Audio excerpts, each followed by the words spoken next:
Hi, everybody. We're back. And on the show today, we have our pest guy. And if you don't have a pest guy, we recommend this guy and his company. It's Rigo Arce of Rigo Pest Prevention. He's the owner of this locally owned company. How you doing, Rigo? I'm doing fantastic. And as Sandra said, better now. Yeah. Better now in the room with the Johnsons, Smith, the whole team. I've got them all. And good company. You're more than just our pest guy, too. You know, I love that. Yeah. I do. And you know that in the pest control world, like here in Tucson, I always reference, words like community and fellowship, and that's what it feels like. You make friends. It's like family. And back in the day when I was a young pest control technician, when I started, my customers were my family. I mean, I was like their adopted grandson. I loved it. I had 300 grandparents,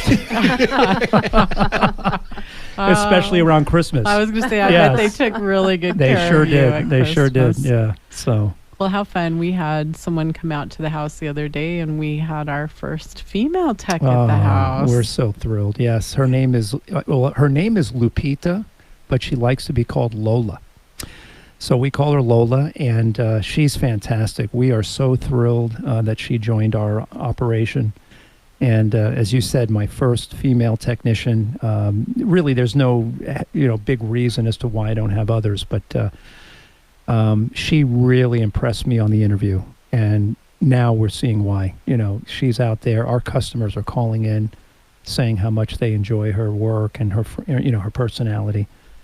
So we feel very fortunate, and listen. At the end of the day, that's what makes your company. It's your staff. Mm-hmm. I can't be everywhere.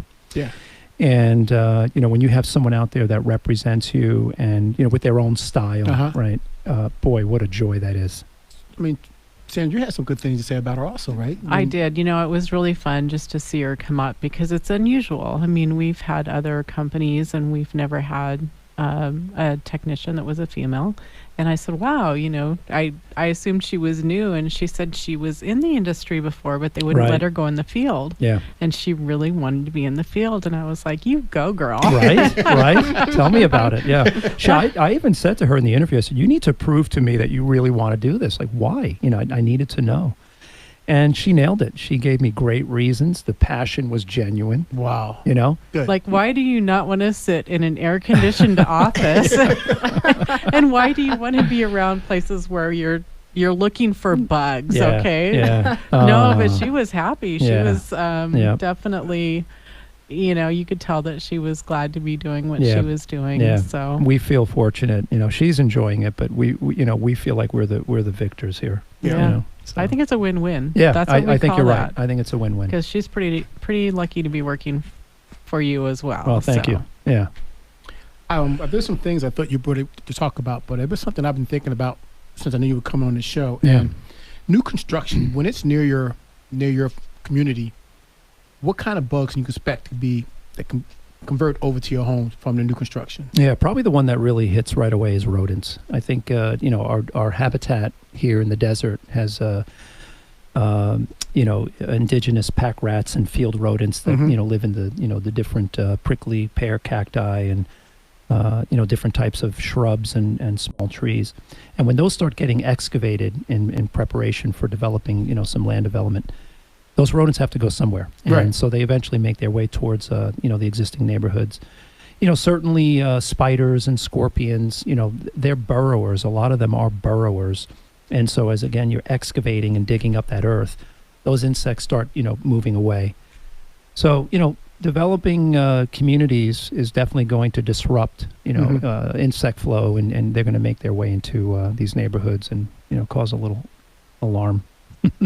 It seems to me that with like the scorpions, sometimes you hear just like pockets where you'll have a lot of activity. How closed are those pockets? Like, is it one house, or is it, kind of an acre area? Or is it, is there any space that you can say, the pocket's about this size? It's either or. A great example, just even in my own home, the one that we sold recently, we lived there for 24 years, and we got scorpions. Even though I'm the pest control guy, I had to make sure that I kept them at bay, but we would get scorpions. My neighbor to the right of me never saw one, ever. So one house over, one lot over, no problems. And then, of course, there's neighborhoods that I can think right off the top of my head where every home on that street suffers with scorpions.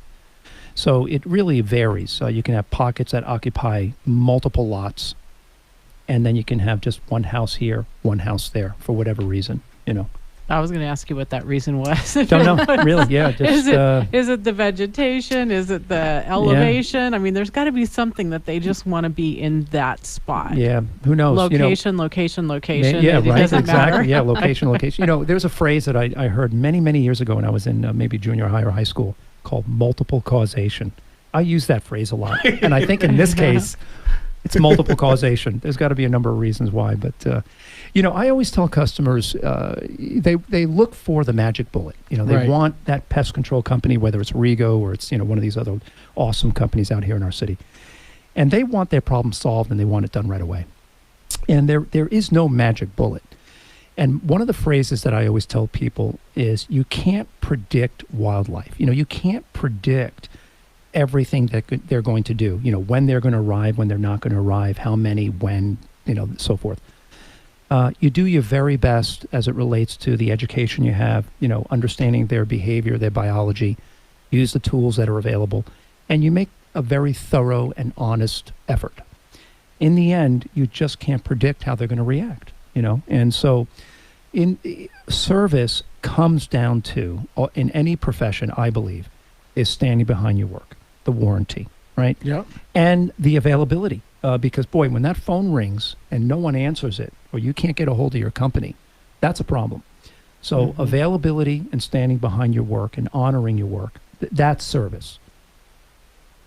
I'm laughing when you said that about life will prevail, because I was thinking of Jurassic Park, and there's a statement in there where Jeff Goldblum says to everybody, talking about, we're trying to keep the species from growing. Because Life finds a way. Life finds a way. That's what he said. Yeah, I know it. And Yeah. I'm thinking the same thing. Yeah. No matter what you guys do, life will find a way. It does. You will protect it after that, but Yeah. it will always find a way. Yeah. But I think you also talk about, there are things that are going to make it more attractive for them. If you're giving them a For food sure. source, you're going to put lights next to your entryway and have Yes. them, bugs there. Conditions and, conducive. You're Absolutely. feeding them and you're Yeah. housing them, and you're a good host. They're going to keep coming back. Agreed. Another popular phrase of mine is, give yourself the best chance, right? Uh-huh. Give yourself the best chance for control. And the way to do that is to minimize or remove those conditions conducive that you're referencing. And there's a number of them. And, one of the things that I love about being in this industry is I love being an educator. And when folks invite me to a property, I love giving them information. Whether I earn the business or not, the real joy is educating them, giving them knowledge, because knowledge is power. Right.